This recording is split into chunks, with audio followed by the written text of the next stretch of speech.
Mula pa sa simula ang impeachment kong President Sara Duterte. Ito ang ad cautelam na ipinadala ng defense lawyers na pangalawang Pangulo na bilang sagot sa summon ng impeachment court.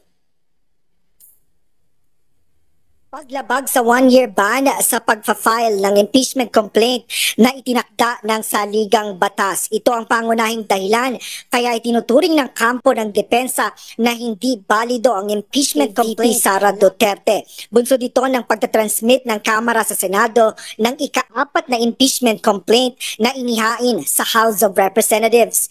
Ipinunto rin ng defense team na walang statement of ultimate complaint. Ibig sabihin, walang specific na mga basihan upang suportahan ang mga aligasyon laban sa pangalawang Pangulo. Scrap of paper o basura lamang anila ito. Kaya't maituturing lamang anila na pang-aabuso lamang sa impeachment process ang impeachment complaint laban sa Pangulo. Yes, House of Representatives mag-aalas 4 ng hapon kanina na kinumpirma ni Attorney Princess Abante, tagapagsalita ito ng kinatawan ng defense team alinsunod sa requirement ng impeachment court na dapat bigyan din ng kopya ang kabilang panig. Dumating naman ito sa Senado at sinumite sa Senate Secretariat na tumatayong impeachment court. Pagkatapos nito, bibigyan naman ng 5 araw ang House Prosecution Panel para sumagot sa reply sa summons ni VP Sara. Dahil papatak ng weekend ang June 28 na ika-5 araw ng pagsagot ng Kamara, nakatakda ang deadline ng pagsusumite ng kanilang sagot sa Lunes, June 30. Tanghali naman ng June 30 nakatakdang magtapos ang panunungkulan ng mga kongresista sa 19th Congress.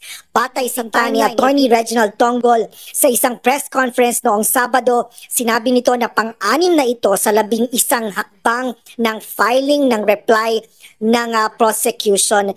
Nangangalahati na ang mga ginawang hakbang ng impeachment court, patuloy na nagpapatuloy ang pag-usad ng paglilitis. Habang ang mga kasunod na proseso mula Step 7 ay mangyayari na sa 20th Congress. Step 7 ang appearance ng Vice Presidente at pag-enter ng plea, ang preliminary conference kung saan ilalahad ang facts at ililista rin ang mga witnesses o saksi. Kasunod dito ang aktwal na pagdating sa desisyon ng Korte. Senate Secretary Renato Bantog Jr. na tumatayong Clerk of Court, may 35 pahina kasama na ang verifikasyon ang ipinasa na sagot sa summons ni VP Sara Duterte. May nakasulat dito na answer ad cautelam na ibig sabihin anya ay inihahain nila ito ng may ayon kay Attorney Bantog, may reserbasyon sa ilang argumento